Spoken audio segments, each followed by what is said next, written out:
اس بھاگتی ہوئی زندگی میں اپنی ذات میں کم از کم اتنا ٹھہراؤ پیدا کرنے کی کوشش ضرور کریں کہ کم از کم آپ نماز سکون سے پڑھ سکیں اپنے رب کی خاطر۔ گلے شکوے زندگی سے سکون کو ختم کر دیتے ہیں۔ جو گزر گیا اسے بھول جائیں، جس نے دکھ دیا اسے معاف کر دیں، جس کو معاف نہیں کر پا رہے اس کا معاملہ اللہ پہ چھوڑ دیں، جو آپ پرسکون ہو جائیں گے۔ سب سے بڑا تحفہ جو آپ کسی کو دے سکتے ہیں وہ ہے آپ کا وقت، آپ کی توجہ، آپ کی محبت، آپ کی فکر، آپ کی چاہت، آپ کا احساس، ایک مسکراہٹ اور دل سے کی گئی دعا۔ صرف ہاتھ ہی نہیں، الفاظ بھی سہارا بنتے ہیں۔ جہاں ہاتھ نہ پکڑ سکیں وہاں لفظوں سے تھام لیا کریں۔ وقت آپ کی زندگی میں ایک سکے کی مانند ہوتا ہے، صرف آپ کو ہی پتہ ہوتا ہے کہ اسے کس طرح خرچ کرنا ہے۔ نماز سے زندگی آسان۔ مصروف زندگی نماز کو مشکل بنا دیتی ہے، لیکن نماز مصروف زندگی کو بھی آسان بنا دیتی ہے۔ اللہ ہمیں اپنی نمازوں کی حفاظت کرنے والا بنائے۔ بسم اللہ الرحمن الرحیم۔ ظلم اور والدین سے بدسلوکی دو ایسے گناہ ہیں جن کی سزا اللہ دنیا میں ہی دے دیتا ہے۔ زندگی بہت مختصر ہے، جب سمجھ آنے لگتی ہے تو دنیا میں رہنے کا وقت بہت کم رہ جاتا ہے۔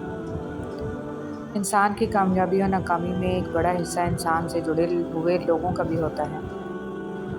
کوشش کریں کسی کے آنسوؤں کی وجہ آپ کا لہجہ یا رویہ نہ بنے، کیونکہ گناہوں میں سب سے بڑا گناہ کسی کی دل آزاری کرنا ہے۔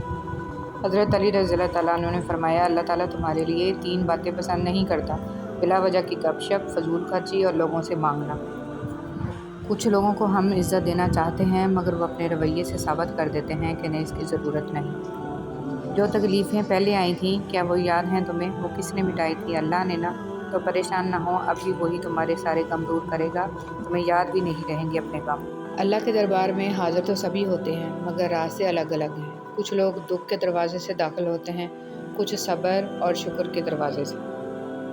میاں بیوی کا رشتہ دنیا کا واحد رشتہ ہے جسے اللہ تعالیٰ نے اپنی نشانیوں میں سے ایک نشانی کہا ہے، اور کسی رشتے کو اللہ نے اپنی نشانی نہیں کہا، کیونکہ یہی رشتہ معاشرے کی بنیاد ہے۔ اللہ پاک تمام میاں بیوی میں حقیقی محبت پیدا فرمائے اور شیاطین کے شر سے محفوظ رکھے، آمین۔ مخلص شخص ہر بار خاموشی اختیار کر لیتا ہے، اس لیے نہیں کہ وہ بزدل ہوتا ہے بلکہ اس لیے کہ اسے اس کا ضمیر اجازت نہیں دیتا کہ وہ اپنوں کو انہی کے لہجے میں جواب دے۔ لوگ کبھی نہیں بدلتے، دراصل ان کا انٹرسٹ ختم ہو جاتا ہے یا پھر انہیں کچھ اور انٹرسٹنگ مل جاتا ہے۔ درود پاک اور سفید بادل۔ حضرت انس بن مالک رضی اللہ تعالیٰ عنہ کہتے ہیں کہ حضور صلی اللہ علیہ وسلم نے فرمایا، جب کوئی بندہ مجھ پر ایک بار درود شریف پڑھتا ہے تو اللہ تعالیٰ اس کی سانسوں سے ایک سفید بادل پیدا کرتا ہے، پھر اس کے بعد اس کو برسنے کا حکم ملتا ہے۔ اس کا جو قطرہ زمین پر پڑتا ہے اس سے اللہ تعالیٰ سونا، جو پہاڑوں پر پڑتا ہے اس سے چاندی پیدا کرتا ہے، اور جو قطرہ کسی کافر پر پڑتا ہے اسے ایمان کی دولت عطا ہوتی ہے۔ بسم اللہ الرحمن الرحیم۔ اپنی ساری باتیں اپنے رب کے ساتھ کرو اور اپنے رب کی باتیں رب کی مخلوق کے ساتھ کرو۔ بسم اللہ الرحمن الرحیم۔